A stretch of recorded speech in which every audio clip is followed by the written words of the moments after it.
मेरै नेता हाम्रै नेतालाई पनि हराऊ। अब यो गनगन गर्ने दिन गयो। हाम्रो पुस्ताले पनि अब प्रायश्चित गर्नुपर्छ। अब नेपाली काङ्ग्रेसले के गरिरहेको छ भने आफ्नो खुट्टामा आफै बन्चो हानेछ। यी सबैले आफ्नो अस्तित्व रक्षा गर्दैछन्। प्रचण्डजीको बाध्यता के छ भन्दाखेरि चाहिँ यो पार्टीलाई उहाँले सानो पार्नु भएको छ। यो पार्टीको विस्तार गर्न उहाँ खोज्दै हुनुहुन्छ। रेणुदाले हारे गए प्रचण्डको पोलिटिक्सै सिद्धिन्थ्यो। नेपाली काङ्ग्रेस र प्रचण्डको पार्टी वैचारिक रूपमा कहीँ मिल्दैन यो पार्टी चाहिँ शेरबहादुरजीको लागि ठुलो भयो। आदि यो पार्टीको भाग चाहिँ माओवादीलाई दिँदै हुनुहुन्छ। उहाँको दिमाग पनि थाकेको छ, अर्को उहाँको काँध पनि झुकेको छ। चिहान खनेको दिन म त्यसलाई चाहिँ मान्दछु, जुन दिन चाहिँ यसरी चाहिँ नेपालको इतिहासको र नेपालको लोकतान्त्रिक आन्दोलनको सबैभन्दा ठुलो बिट्रे हो। राजनीतिक वस्तु होइन। संविधानमा भएको व्यवस्था अन्तर्गत भइरहेको काम कुरालाई धेरै हतारेर स्टेटमेन्ट दिन जरुरी छैन। दुर्भाग्य चाहिँ को पोलिटिक्स चाहिँ नेपालमा सबैले गरिरहेका छन्। नेताहरू राम्रो भएको भए 30 वर्षमा त मुलुक कहाँ पुग्थ्यो होला नि। नेपाली काङ्ग्रेस र माओवादीको यत्रो मिलन हुन्छ भन्ने कुरा मलाई लागेको थिएन। को हो त नेता भनेको? देश जसले चलाए त्यही नेता हो। तिनीहरूलाई हराउन मौका आएको छ। त्यति बुझेर उहाँले छोड्नुभएको थियो प्रचण्डजीलाई। अहिले फेरि कुन ढङ्गले बुझेर फेरि उहाँसँग जोइन गर्नुभयो। कसैले कसैलाई पनि चाहिँ नोटिसमा नलिएर यो देश चल्नेवाला छैन। शेखर कोइराला चाहिँ शेरबहादुरभन्दा त्यो मामलामा म्याच्योर्ड छन्। शेरबहादुरजी शक्तिको बाँडफाँड गर्न तयार हुनुहुन्छ भने मलाई लाग्छ शेखर कोइरालाले काङ्ग्रेस यतिखेर एक्लै चुनावमा लड्नु पर्थ्यो। 7 वर्ष सभापति हुने अनि पार्टीलाई एक्लै चुनावमा पनि लिएर जान नसक्ने यो कस्तो लिडरसिप होला भन्ने मलाई लागिरहेको छ। नेपाली काङ्ग्रेस र माओवादीको यत्रो मिलन हुन्छ भन्ने कुरा मलाई लागेको थिएन, कहिले पनि लागेको थिएन। तर भइरहेको छ। एमाले र माओवादी चाहिँ मिलिसकेपछि फेरि फुट्लान् भन्ने धेरैलाई लागेको थिएन, तर फुटेका छन्। अब एमाले भित्र पनि झलनाथ खनाल र माधव नेपाल चाहिँ त्यही पार्टीमा त्यसैमा जेल नेल सङ्घर्ष गरेर आएकाहरू आज केपी ओलीको सबभन्दा ठुलो शत्रु हुन्छन्, यो पनि त्यही विश्वास गर्ने लायक थिएन। तर राजनीतिमा के देखियो भने साँच्चै नै हो रहेछ, कोही कसैको थाई शत्रु, कोही कसैको थाई मित्र हुँदैन। यहाँ सबै आफ्नो आफ्नो फाइदा नाफा र आफ्नो आफ्नो सम्भावनालाई हेरेर रिलेसनहरू बिल्डअप हुँदो रहेछ। बाबुरामजी र प्रचण्डजीको पनि त्यही नै हो। अब यो चाहिँ मलाई राम्रै लागेको छ। बाबुरामजी जस्तो मान्छे त्यति बुझेर उहाँले छोड्नुभएको थियो प्रचण्डजीलाई। अहिले फेरि कुन ढङ्गले बुझेर फेरि उहाँसँग जोइन गर्नुभयो। सायद गोर्खामा तपाईँलाई थाहा होला, गोर्खा जिल्लामा स्थानीय निकायको निर्वाचनमा अधिकांश ठाउँमा झन्डै सबै ठाउँमा चाहिँ माओवादीले जितेको छ, प्रचण्डजीको पार्टीले जितेको छ। अब बाबुरामजीलाई चुनाव लड्नको लागि त्यही पुग्नुपर्ने छ। बिना प्रचण्डको हिजो पो काङ्ग्रेसको सहयोगले जित्नुभयो होइन, नेपाली काङ्ग्रेसको सहयोगले। अहिले सायद त्यतिले चाहिँ नपुग्ला। त्यसै कारणले उहाँले प्रचण्डजीसँग चुनाव चिन्ह पनि त्यही हँसिया हथौडा गोलाकार भित्रको लिएर उहाँले चाहिँ आफूलाई चाहिँ अगाडि बढाउनु भएको छ। यो के हो भने राजनीतिमा हार्नको लागि कोही चाहिँ राजनीति गर्दैन, त्यो बुझ्नु पर्यो। सबै आफूलाई चाहिँ जित्न चाहन्छन्, सिद्धान्तहरू अलिक पछाडि जान्छन्। सङ्गठनहरूलाई पनि चाहिँ सङ्गठनमा भएका साथीहरू पनि चाहिँ धकेलिन्छन्। नेताहरूले नेपालमा त्यो दृष्टिकोणबाट हेर्ने हो भने विचारसँग पनि आफ्ना सङ्गठनसँग पनि र आफ्ना कार्यकर्ताहरूसँग पनि बेइमानी नै गरेका छन्। पुरञ्जन सर, यो समीक्षा उहाँहरूको त्यो गर्दै गर्दा अहिले यो काङ्ग्रेसको पनि समीक्षा गर्नुपर्ने ठाउँमा आइपुगे जस्तो लाग्छ विषयवस्तु हेर्दा। जसरी नेपाली काङ्ग्रेसभित्र अहिले आन्तरिक सङ्घर्ष पेचिलो बनेको स्थिति छ, शेखरजी एउटा ढङ्गले अगाडि बढिराख्नु भएको छ, त्यहाँभित्र धेरै खालको आवाजहरू अहिले पछिल्लो समय अब निकै पेचिलो ढङ्गले उठेको हामी देख्छौँ। यो काङ्ग्रेसभित्रको आन्तरिक स्थितिलाई तपाईँले कसरी हेर्नु भएको छ र यो काङ्ग्रेस यो अवस्थामा काङ्ग्रेस निर्वाचनको मोर्चामा जाँदा उसको अभिगत के होला, यसलाई कसरी हेर्नु भएको छ? अब हेर्नुहोस्, यो के हो भने पोलिटिकल पार्टीभित्र एउटै पार्टीभित्र पनि अरू पार्टीहरूभित्र पनि विभिन्न किसिमको पावर सेयरिङ हुन्छ होइन, हुन्छ, त्यो स्वाभाविकै हो। नेपाली काङ्ग्रेसले आफ्नो 14औं महाधिवेशन गर्यो, त्यसले एउटा भर्डिक्ट दियो, सबैले शेरबहादुर देउपालाई सभापति माने। तर उहाँ 100% सभापति होइन। शेरबहादुरजीले पार्टी सञ्चालन गर्ने विधि तौर तरिकामा म चाहिँ सबैको सर्वसम्मत सभापति भएर अगाडि बढ्नको लागि उहाँले पहिलो पटक लिनुपर्ने स्टेप भनेको त्यो 40% भोट ल्याउने जो चाहिँ महाधिवेशन प्रतिनिधि छ त्योसँग बसेर पार्टी अगाडिका दिनहरूमा कसरी सञ्चालन गर्ने भनेर उहाँसँगको सहमति, सहकार्य र एकताबाट उहाँ 100% हुनुहुन्थ्यो होला।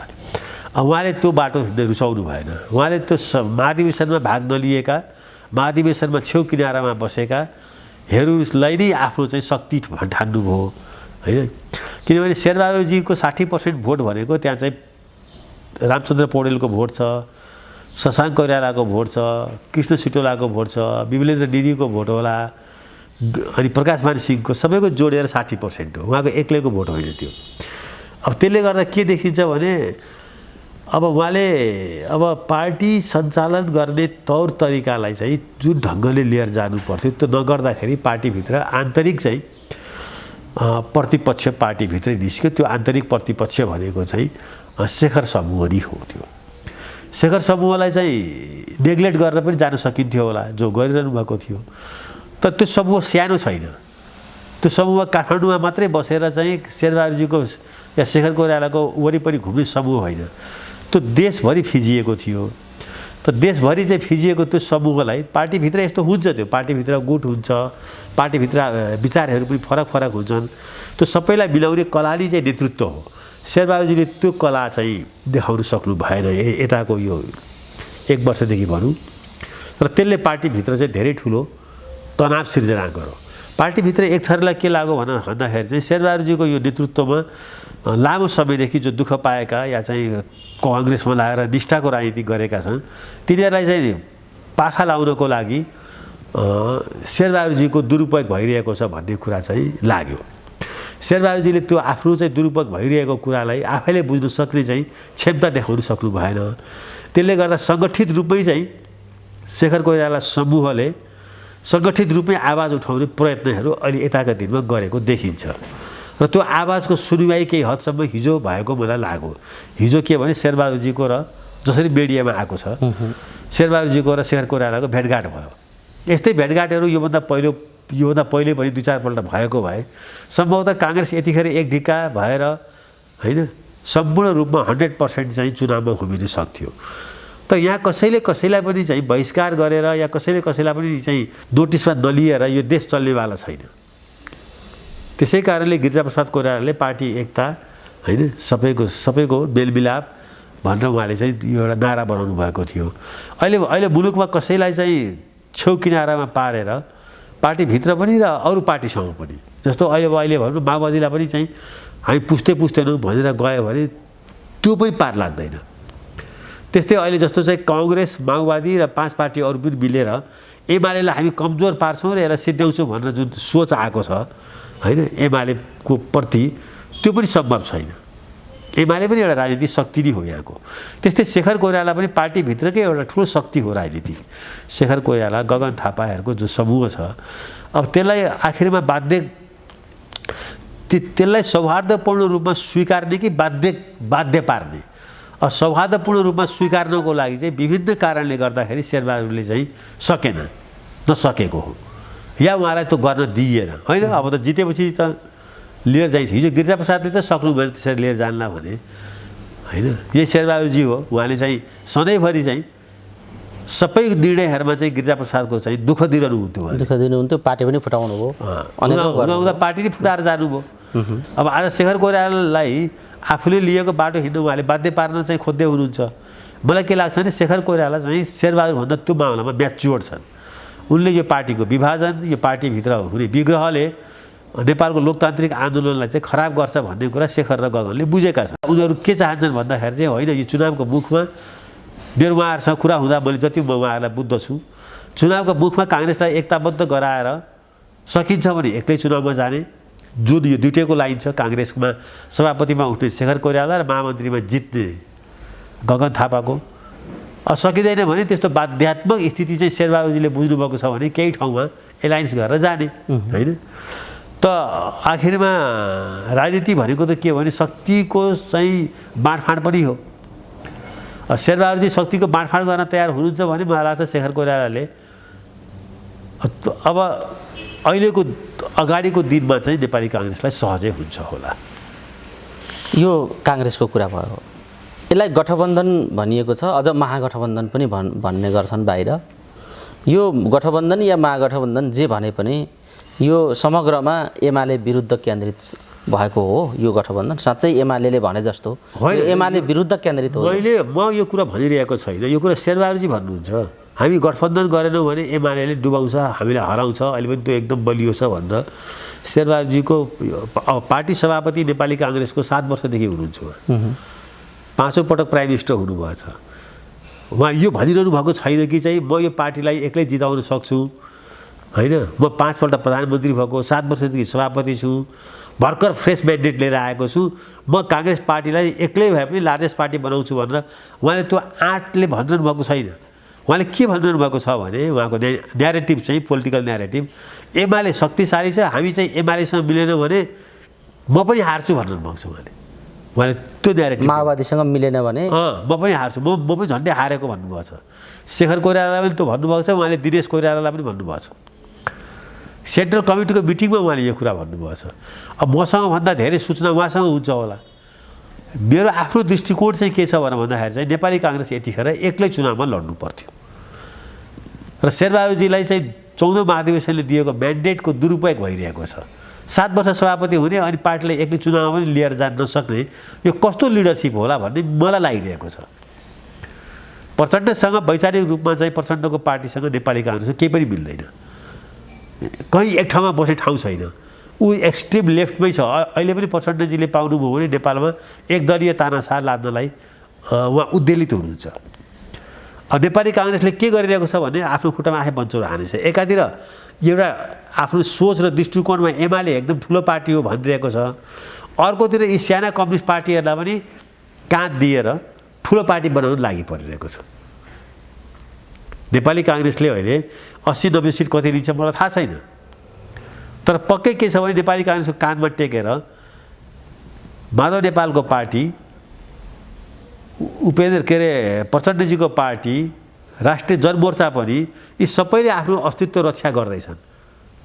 त्यही म देख्दैछु।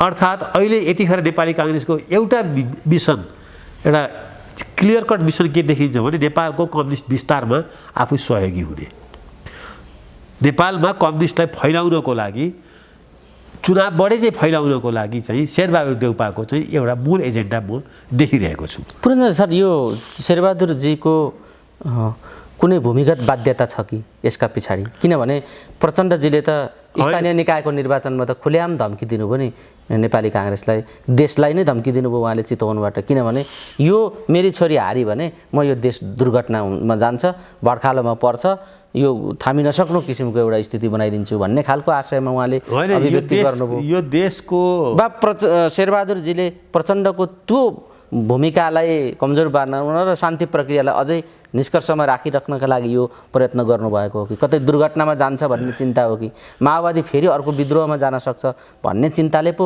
शेरबहादुरजी यत्र सम्झौता गर्दै हुनुहुन्छ कि के हो उहाँको भित्रको आन्तरिक पक्ष भन्ने प्रश्न के भन्नुहुन्छ? यसमा 2-3टा कुराहरू चाहिँ जोडिएर आयो है त। पहिलो कुरा के जोडेर आयो भने प्रचण्डजीको बोलीलाई चाहिँ लिएर चितवनमा बोलेको कुरा उहाँले बुटवलमा गएर काट्नुभयो। मेरो आशय त्यो थिएन भनेर त्यही बेलामा त्यही दिन यताको म धेरै नोटिस गर्छु। म प्रचण्डजीको यता पनि त धम्की दिइराख्नु भएको छ नि, दोस्रो पार्टीमा हुनैपर्छ, गठबन्धन कायम राख्नैपर्छ, चुनावमा मैले जित्नैपर्छ, उहाँ त त्यो भनिराख्नु भएको छ। होइन, उहाँले थुप्रै विकल्पहरूमा उहाँले एकैपल्ट खेल्नुहुन्छ। उहाँ अहिलेको राजनीतिमा कोही खेलाडी छ भने शेरबहादुरजीसँग एउटै एजेन्डा छ कि गठबन्धन गर्ने भनेर। उहाँसँग त्यो बाध्यता के छ भन्दाखेरि चाहिँ उहाँलाई र उहाँको मान्छेलाई सत्तामा फेरि पुग्नुपर्ने छ, त्यति मात्रै हो उहाँको। प्रचण्डजीको बाध्यता के छ भन्दाखेरि चाहिँ यो पार्टीलाई उहाँले सानो पार्नुभएको छ, यो पार्टीको विस्तार गर्न उहाँ खोज्दै हुनुहुन्छ। अब जस्तो लोकल इलेक्सनमा काङ्ग्रेससँग नमिलेको भए रेणु दाहाल जित्दिन थिए। यो सबैले चाहिँ यो पोलिटिक्सको एबिसिडी बुझ्ने मान्छेले पनि बुझेकै कुरा हो होइन।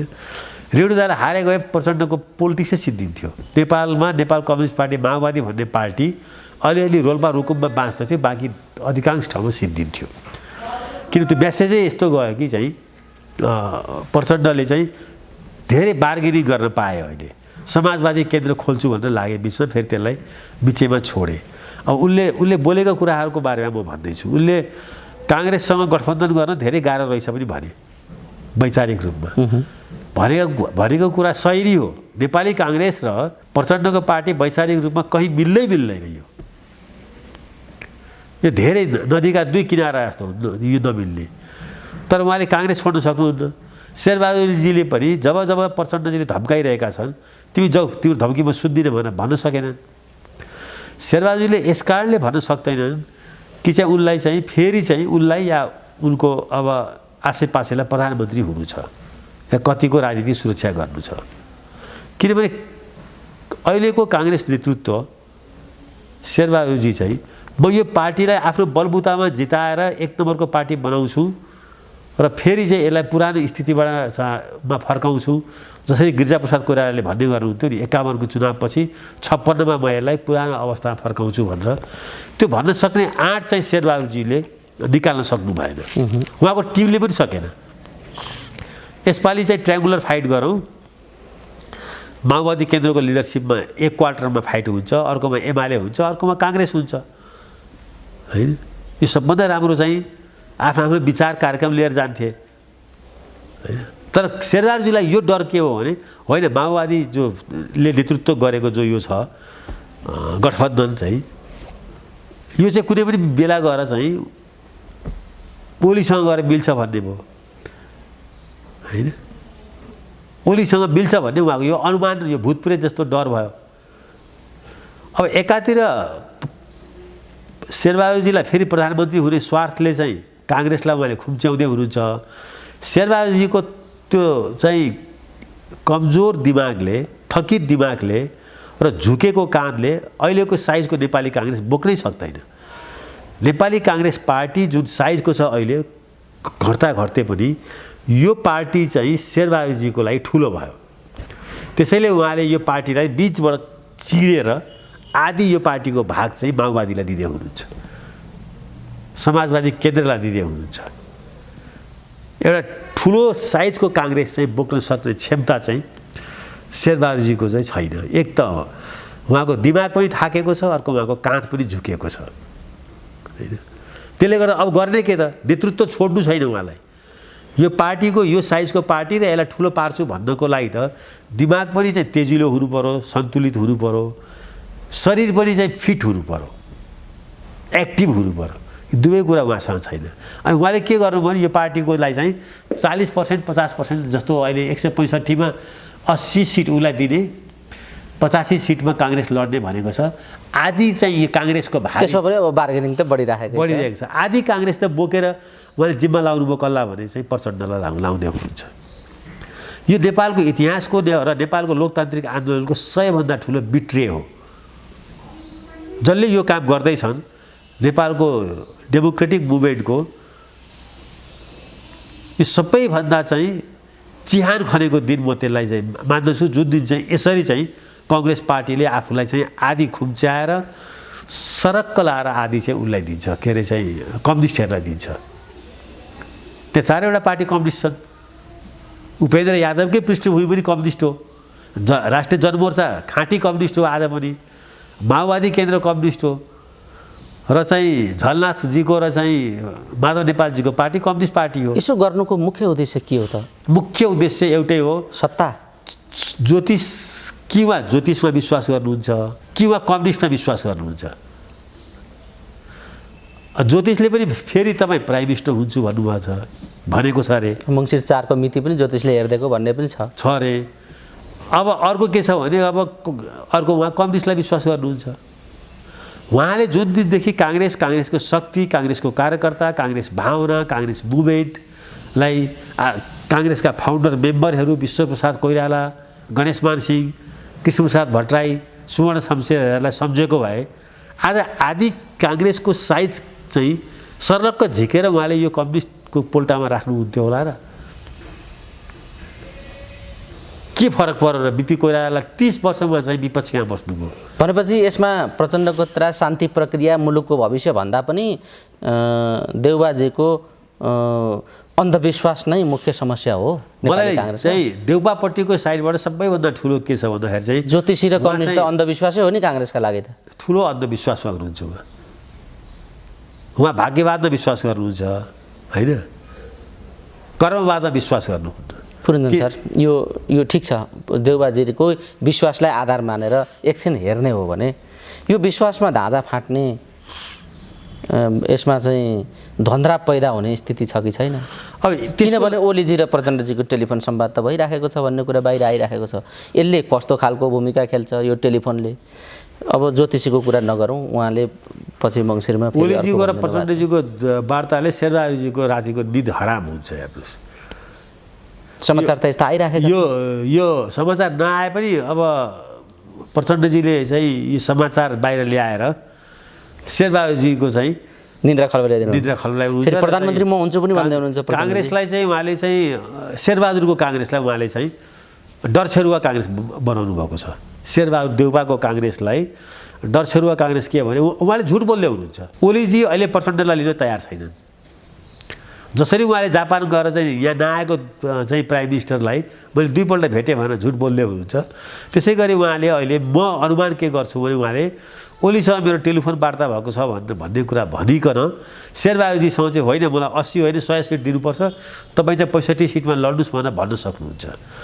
र दुर्भाग्य के छ भने शेरबहादुरजीको यो कमजोर चाहिँ शारीरिक र मानसिक अवस्थालाई चाहिँ बुझेर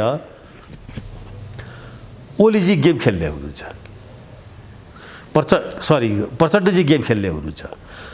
र आफ्नो नेता जो चाहिँ शेरबहादुर कति मानसिक र शारीरिक रूपले कमजोर छन् भन्ने कुरा चाहिँ नबुझेर उनका अरू भक्तगणहरू चाहिँ के छ भन्दाखेरि चाहिँ जानेर नजानेर प्रचण्डको गोटी भइरहेका छन्।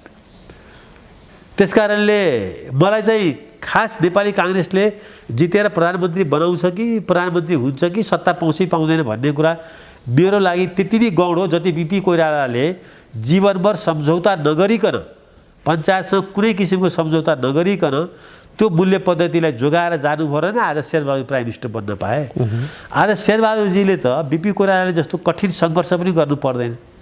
आज नेपाली काङ्ग्रेसको मूल्य पद्धति र सिद्धान्तप्रति चाहिँ अविचलित भएर यद्यपि उहाँमा ठुल्ठुला विचलनहरू धेरैपल्ट आएका छन् होइन, पार्टी राजालाई बुझाइदिनु भएको छ, पार्टी फोड्नु भएको छ, तर पनि एउटा बेनिफिट अफ डाउट के भने काङ्ग्रेस कार्यकर्ताहरूले महाधिवेशन प्रतिनिधिले उहाँलाई सभापति नै बनाइसकेपछि उहाँले गङ्गाजीमा नौरुभो भनेर एकछिनलाई मानौँ। तर यो इतिहासको यो अपराध जस्तो चाहिँ उहाँ गर्दै के हुनुहुन्छ भने नेपाली काङ्ग्रेसलाई आदि नेपालको भूगोलमा उपस्थित गराउँदै हुनुहुन्छ यो निर्वाचन मार्फतबाट। जुन कुरा बिपी कोइराला अगर आकाशबाट हेर्दै हुनुहुन्छ भने शेरबहादुर देउपालाई चाहिँ कुनै दिन कुनै जमानामा उहाँले चाहिँ यो एउटा सम्भावना बोकेको नेता थियो भन्ने कुरा गर्नुभएको थियो भने त्यसको प्रायश्चित गर्दै हुनुहुन्छ होला बिपी कोइराला। म यो कुरासँग चाहिँ कहीँ पनि अब प्रचण्डजीले किन नभन्ने, प्रचण्डजीले जब यति कमजोर काङ्ग्रेसको नेता देख्छन् भने उनले चाहिँ भए नभएको कुरा चाहिँ बोलिहाल्छन् नि। उनले त म त अब तिमीले मलाई चाहिँ यति पर्सेन्ट दिएनौ भने म यति पर्सेन्ट लिएर म एमालेसँग मिल्छु भनिदिन्छन्। हेर्नुहोस् कमजोर नेता भएपछि संसारको चाहिँ नक्सै चेन्ज भएको छ। एउटा सानो उदाहरण दिउँ, दोस्रो विश्वयुद्ध चाहिँमा चाहिँ एउटा सम्झौता भएको थियो।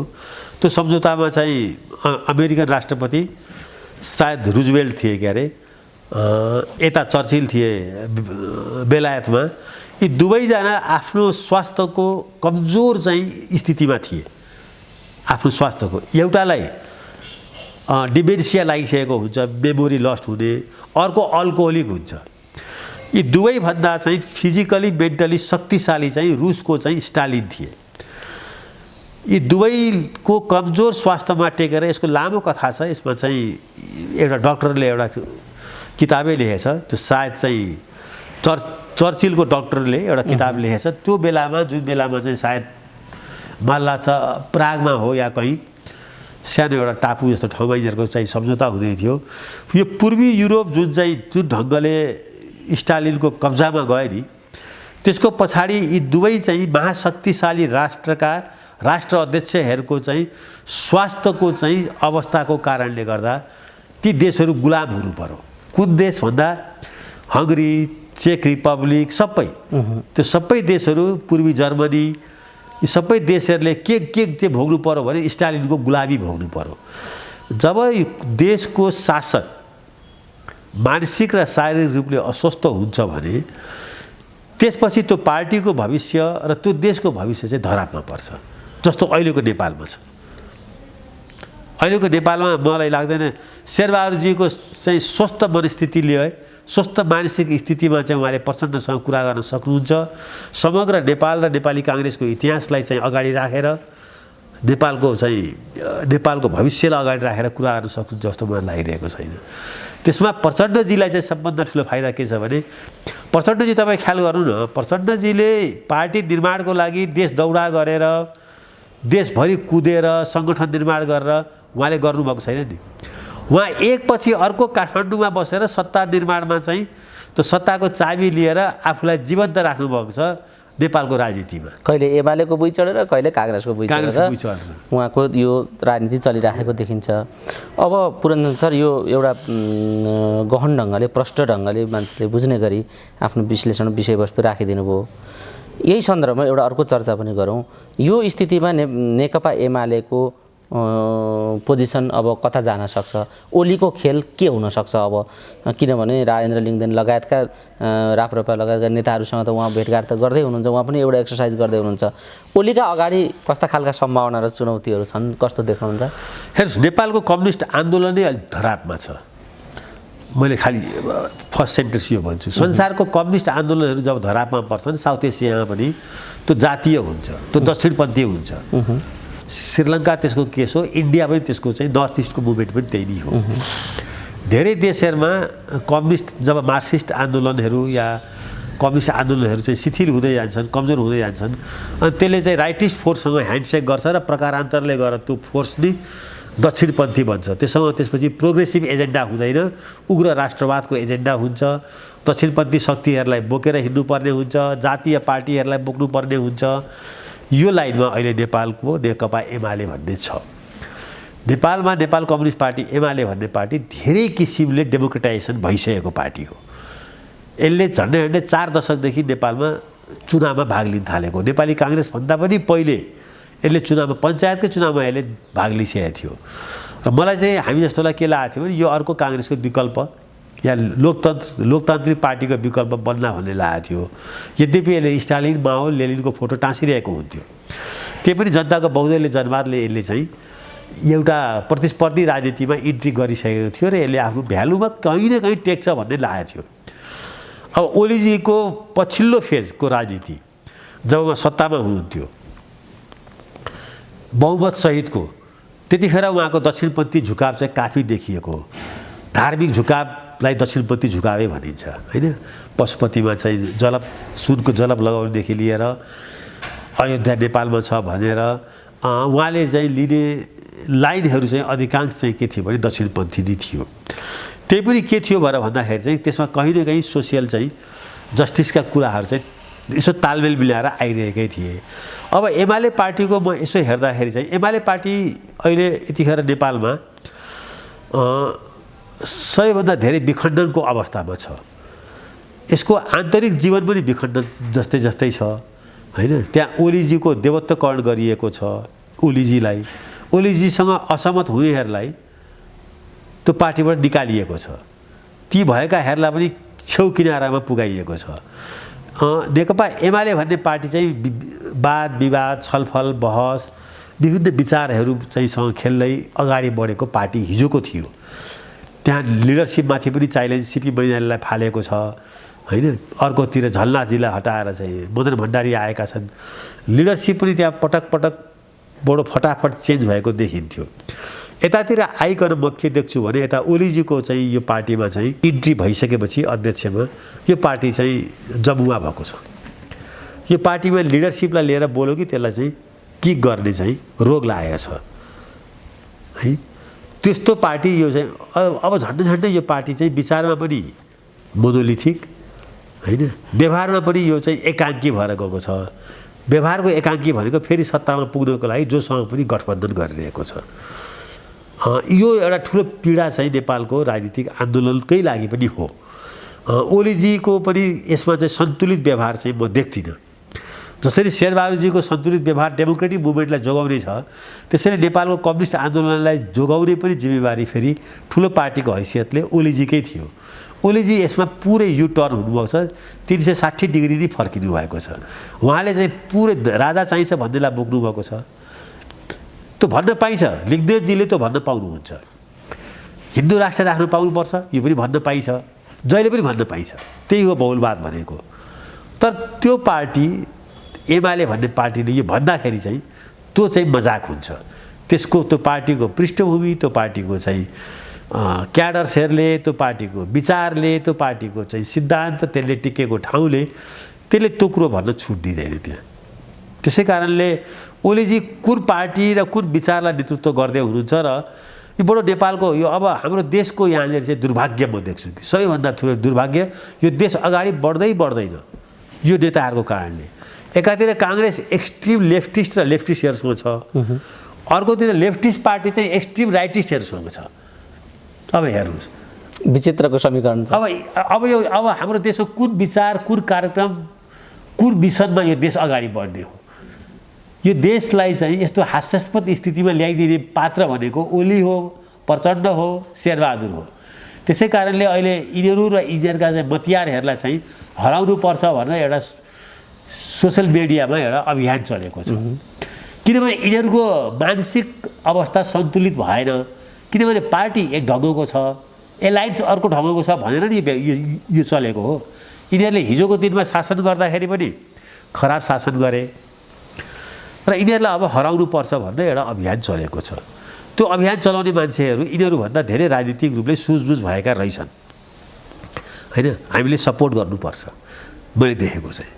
पुरञ्जन सर, ठ्याक्कै तपाईँले नै जोड दिनुभयो। म यो निर्वाचनमा यी नेताको कारणले देश अगाडि बढ्न सक्दैन भन्ने निष्कर्षमा तपाईँ जस्तो बौद्धिक व्यक्तित्व पनि पुगिसकेपछि आम यो चर्चा त विगत उठिराखेको थियो। तपाईँले थप यिनीहरूको अवस्थालाई तपाईँले चित्रण गरिदिइसकेपछि स्वाभाविक रूपमा यिनको विकल्प दिनुपर्छ या अब यिनलाई फेरि यो दोहोऱ्याएर ल्याउनु हुँदैन भन्ने जुन अभियान चलेको छ, सँगसँगै कतिपय सन्देश पनि गएको छ स्थानीय निर्वाचनमा स्वतन्त्रहरू आएका छन्।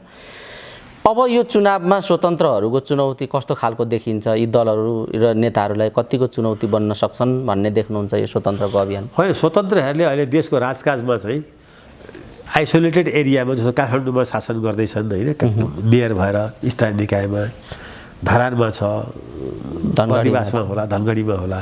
स्वतन्त्रहरू अहिले राष्ट्रिय पार्टीको विकल्प भएर आउन सक्ने हैसियतमा छैनन्। म देख्दिनँ। आए राम्रो हो, आउन सक्ने हैसियतमा छैन।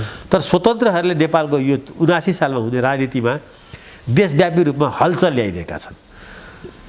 हलचल के ल्याइदिएका छन् भने केही पत्रु थोत्राहरूलाई चाहिँ फ्याक्नुपर्छ भनेर चाहिँ भन्दाखेरि जनताले त्यो कुरो पत्याइरहेका छन्। भोलि परिणाम के आउँछ त्यो अहिले म भन्न सक्दिनँ। परिणाम पक्कै पनि केही न केही अबको नेपालको राजनीति यस्तै अवस्थामा चाहिँ जानु नपर्ने हो। यो देशको नियति नै यस्तो हो भने फेरि पनि शेरबहादुर, वामदेव, प्रचण्ड या यस्तै चाहिँ पुराना थोत्रा 30 वर्षदेखि देशलाई चाहिँ कज्याएर खाएकाहरूले फेरि पनि शासन गर्न पाउलान्। तर यो देशको अलिकति पनि सम्भावना छ भने त्यस्ता मानिसहरूलाई नेपाली जनताले भोट हाल्नु हुँदैन होइन। अब यो भएन भने यो त मेरो विश हो, यो भएन र यिनीहरू जितेर आयो भने पक्का जाने हुन्छ। अब देश बनेन भनेर गनगन गर्ने ठाउँ चाहिँ नागरिकको तहबाट पनि सिद्धिन्छ। नागरिकले अहिलेसम्म यो देश बिगार्ने नेता हो भनेको छ। को हो त नेता भनेको? देश जसले चलाए त्यही नेता हो। तिनीहरूलाई हराउन मौका आएको छ। म जस्तो मान्छे चाहिँ जो लामो समय लोकतान्त्रिक आन्दोलनमा आबद्ध भएको मान्छे भन्दैछु, हराऊ, मेरै नेता, हाम्रै नेतालाई पनि हराऊ। त हराउने कसले? नागरिकले हो। त्यो सक्नु पर्यो।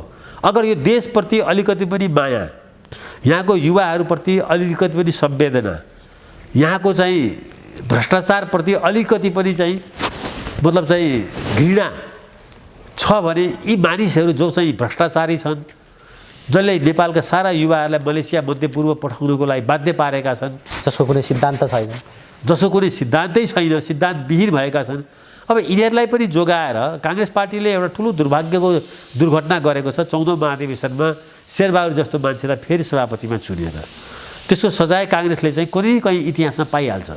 त्यस्तै फेरि यी सबै स्टकलाई चाहिँ राजकाजमा ल्याउनको लागि नेपाली जनताले भोट हाले भने अनि यो देश बनेन भन्ने चाहिँ हामीले चाहिँ हैसियत हामीले गुमाउँछौँ। किनभने अब जस्तो जनता त्यस्तै नेता भन्ने कुरा चाहिँ प्रमाणित हुन्छ। त्यसै कारणले जनता फरक हुन्।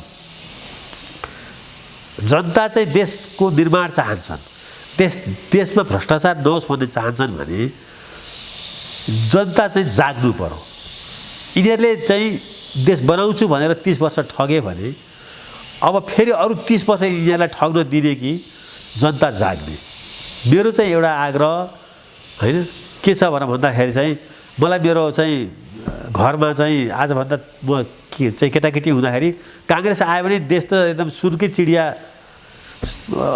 जस्तै हुन्छ भनेर भन्थे होइन देश सम्पन्न हुन्छ भन्थे काङ्ग्रेस आएको हामीले देख्यौँ अझ हामीलाई त बिपी र गिरिजाप्रसादले देश चलाउनु पाएदेखि के किन देशमा चाहिँ स्वर्गै हुन्छ भन्थे होइन अब शेरबहादुरले पनि चलाएको देश देख्यौँ होइन त्यस कारणले गर्दा अब केही कुरामा त हामीले चाहिँ आफूले पनि लेसन लिनु पर्यो त्यो लेसन भनेको के हो भने यो देश अहिलेसम्म जसले चलायो तिनीहरूले चाहिँ यो देश बनाएको यही हो अब यस्तै देश आगामी पुस्तालाई ह्यान्डओभर गर्ने हो भने यिनीहरूलाई जिताउँ हामीलाई यो देशको समृद्धि पनि चाहिएको छैन देशमा भ्रष्टाचार पनि कम गर्नु छैन भने अब यो गनगन गर्ने दिन गयो भोटको बेलामा चाहिँ यी चाहिँ दुष्ट आत्माहरूलाई चाहिँ जिताउने होइन जो चाहिँ लुट्नको लागि चाहिँ नेपालमा राजनीतिमा लागेका रहेछन् भनेर प्रमाणित भएको छ यिनीहरूलाई हराउने बेलामा चाहिँ यिनीहरूको चाहिँ तर्फ चाहिँ छाप लाउने अनि पछि गएर गनगन गर्ने दिन चाहिँ अब रहेन कसलाई जिताउँछौ त्यो विवेक प्रयोग गर तर यी चाहिँ जसले देश बर्बाद गरेका छन् देशलाई डुबाएका छन् यिनीहरूलाई हराउनको लागि चाहिँ कमसेकम अहिले चलेको अभियान अहिले चलेको चाहिँ युवाहरूको सोचलाई यतिलाई त साथ दिन सक्नु पर्यो नि हाम्रो पुस्ताले गर्ने प्रायश्चित के हो म 60 वर्ष नागेको पुस्ताले म अहिले मेरो प्रायश्चित के हुन्छ भने चाहिँ यो देश बर्बाद गर्नेलाई भोट नदिएर गरिने प्रायश्चित हो हाम्रो पुस्ताले देश बिगारेको छ बर्बाद गरेको छ शेरबहादुर देउपाले बर्बाद गरेका होलान् होइन प्रचण्डले बर्बाद गरेका छन् केपी ओलीले चाहिँ हुँदो खाँदोको बहुमतले 5 वर्ष चलाइदिएर अलिकति देशलाई ट्र्याकमा राखिदिएर गएको भए चाहिँ आज नेपालमा नेपाली काङ्ग्रेससँग यसरी चाहिँ चिन्तै गर्नु पर्दैन थियो नि सो त जितिहाल्थ्यो नि त अहिले नेपालमा यतिखेर नेपालका युवाहरूको एक्सपोजर भएको छ इन्टरनेट छ सोसियल नेटवर्किङ छ संसार देखेका छन् अहिलेको युवाहरूले यसपालि भोट हाल्दाखेरि चाहिँ यी सबैलाई चाहिँ ठेगानमा राख्न सकेनन् भने भोलिको दिनमा गनगन गर्ने ठाउँ हुँदैन हाम्रो पुस्ताले पनि अब प्रायश्चित गर्नुपर्छ हाम्रो पुस्ता जो छ हामीभन्दा माथिको पुस्ता पनि जो छ यसले यो देशलाई बर्बाद गरेको छ आफ्नो स्वार्थभन्दा माथि उठेर केही हेरेको छैन अहिले पार्टी चुनाव हुन्छ के हुन्छ भन्नुहोस् मेरो मान्छे महामन्त्री शेरबहादुरजी सभापति हुनुभयो ओलीजी पार्टीको अध्यक्ष हुनुभयो देखिहाल्यो नि पार्टीको अधिवेशन धन्यवाद सर म अन्तमा भन्छु मसँग पढ्ने सारा भुस्कुल विद्यार्थीहरू मैले देखेका भुस्कुल विद्यार्थीहरू राजनीतिमा लागेर अहिले सारा सम्पन्न भएका छन् राजनीति मात्रै गरेर कसरी सम्पन्न हुन्छ म त यो बुझिरहेको छैन नेपालमा राजनीति मात्रै गरेर सम्पन्न हुने यो त्यस्तो धनी देश हो र यो त्यति तलब दिन्छ यसले यो कस्तो विडम्बना छ नोकरी मात्रै खाएको छ नेपाल सरकारको जीवनभरि जसको तलब 30,000 40,000 छ उसैको छोरो 2टा स्कुलमा पढ्छ 80,000 को फिस तिरेर अनि नोकरी मात्रै खाने ब्युरोक्रेसीमा निजामती सेवामा खाने चाहिँ जुन समुदाय चाहिँ धनी कसरी हुन्छ नेपालमा पोलिटिक्स मात्रै गर्ने चाहिँ समुदाय चाहिँ सम्पूर्ण कसरी हुन्छ नेपालमा किन हुन्छ भने तिनीहरूले ती 3 करोड नेपालीकोलाई चाहिँ ठगेका छन् लुटेका छन् तिनीहरूको स्रोत र साधनमाथि कब्जा जमाएका छन् त्यसै कारणले ती सबैको एक थरीले प्रायश्चित गर्नुपर्ने छ एक थरीले बदला लिनुपर्ने छ एक थरीले यिनीहरूलाई कम्प्लिटली रिजेक्ट गर्नु परेको छ त्यो भनेको अवसर यो मङ्सिर 4 गते हो मङ्सिर 4 गतेको लागि एकछिनलाई देशलाई सम्झेर भोट हाल्ने हो भने मलाई के लाग्छ भने यो देशको सम्भावना अपार छ हस् समय दिनुभयो यो महत्त्वपूर्ण समय र संवादका लागि यहाँलाई धेरै धेरै धन्यवाद छ